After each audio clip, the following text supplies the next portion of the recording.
हैदराबाद में सिंधियाना news network के reporter मंजूर कालरो मूजिब सिंध जो तारीख़ी नंढड़ो शहर जेको दरवेश बुज़ुर्ग नूह ख़ैबर से रिकॉर्ड में सुञातो वञे थो, जॾहिं त आम तौर ख़ैबर शहर मटियारी ऐं बिछा जहिड़नि ॼातल सुञातल शहरनि जे विच में हुजण करे मशहूर है। हिते मेमण बिरादरी का सिवा ॿियूं भी बिरादरियूं मोहब्बत अमन ऐं भाईचारे से रहतियूं अचनि। मेमण बिरादरी ख़ासि तौर इल्म के हासिलात में अॻिते रही, तंहिं करे उहा ख़ैबरानी मेमण के हवाले से पंहिंजी जुदा सुञाणप रखे थी। हिन बिरादरी में केतरा ही रोशन ख़याल, तालीम याफ़्ता, हुनरमंद, सालिह शख़्स अॻिते निकिरी निर्वाण थिया। तिन मां मिस्टर नज़ीर अहमद मेमण भी पंहिंजो ख़ासि मर्तबो रखंदड़ ख़ैबरानी है। नज़ीर साहब की शुरुआती तालीम प्राइमरी स्कूल ख़ैबर में ॾियारी वई। सदा सरगर्म रहंदड़ नज़ीर अहमद मेमण पुलिस खातो सिंध में नौकरी कंदे रिटायर थिया आहिनि। पाण लिखण जे शौक़ रखण करे किताब तारीख़ ख़ैबरानी मेमण 2011 धारे पधिरो कयो।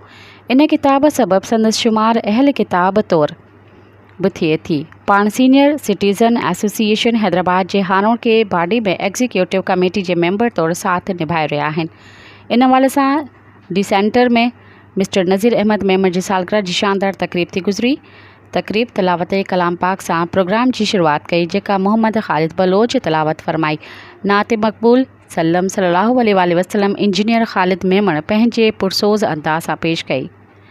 सदर दरिया खान बलोच तरफा मेमण साहिब के अजरक ओढ़ाए गुलदस्तो पेश करण बाद उहदेदारन मेंबरन ऐं ॿियनि तंज़ीम के अगवानन तरफा भी अजरकूं, लुंगियूं, ताज़न गुलन जा खुशबूदार हार, गुलदस्ता ऐं तोहफ़ा पेश करे महफ़िल की रौनक में इजाफ़ो कयो। उन्हनि में जेसिन आगा, सैफुल्ला खान, जनाब अब्दुल करीम दायो, शाहनवाज़ महेसर, मंजूर हुसैन कालरो, करम अली रिंद, इकबाल मेमण, ख़ालिद बलोच, इंजीनियर ख़ालिद मेमण, अकबर खान बिरोही, नज़ीर अहमद शेख, सलमान कादरी, मुन्नीर अहमद जोखियो, मंजूर मेमण, शायर आशिक हालाई, पब्लिशर आपा नज़ीर नाज, आपा कस्बानू दर्स, आपा रशीदा कुरैशी, मैडम नीलोफर शोकजा साहिबा, सुल्ताना सोरठ साहिबा, आगा रेहाना, डॉक्टर निसार मेमण, साफ़ी बशीर भट्टी, खमीसो मेमण, आफ्ताब सिद्दीक, अल्लाह वसायो खान, GM मेमण, एक्टर इसरार लगारी, अदाकार रफ़ीक ईसानी, जुल्फ़कार पली, मुश्ताक चांडियो, कुर्बान मेमण, दिलदार मेमण, जावेद चन्ना ॿिया शामिल हुआ।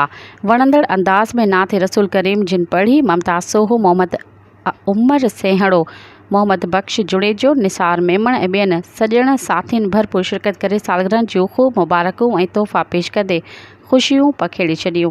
केक कटण वारी रस्म में समूरनि शरीक मेहमाननि ताड़ियुनि सां मुबारकनि जा दिली नज़राना ॾिने शिरकत खे ख़ूब लुत्फ़ अंदोज़ बणायो। जनरल सेक्रेटरी बाद नज़ीर मेमण पंहिंजी ज़िंदगी बाबत रोशनी विधी। आख़िर में सदर दरिया खान सभिनी आयल दोस्तनि, साथियुनि, अदीबनि, बुज़ुर्गनि, मेंबरनि जो शुक्रिया अदा कयो, जिन जी शिरकत से इन प्रोग्राम के 4 चंड लगी विया हुआ। तकरीब जो स्टेज सेक्रेटरी डॉक्टर रफ़ीक कुरैशी पंहिंजे महबूब अंदाज से निभाव करे दिलचस्प रंग रोशन किया। आख़िर में सूफ़ियाननि कलामनि से सुल्ताना सोरठ सालगिरह की खुशियुनि में मोहिंदड़ सुरप खेड़े दाद वसूल कयो। नज़ीर मेमण तरफा आयल मेहमान के आलिशान ख़ातिर तवाज़ा लंच जो बंदोबस्त कयल हो, जंहिं लाइ मिस्टर नज़ीर अहमद शेख जूं ख़िदमतूं शामिल रहियूं।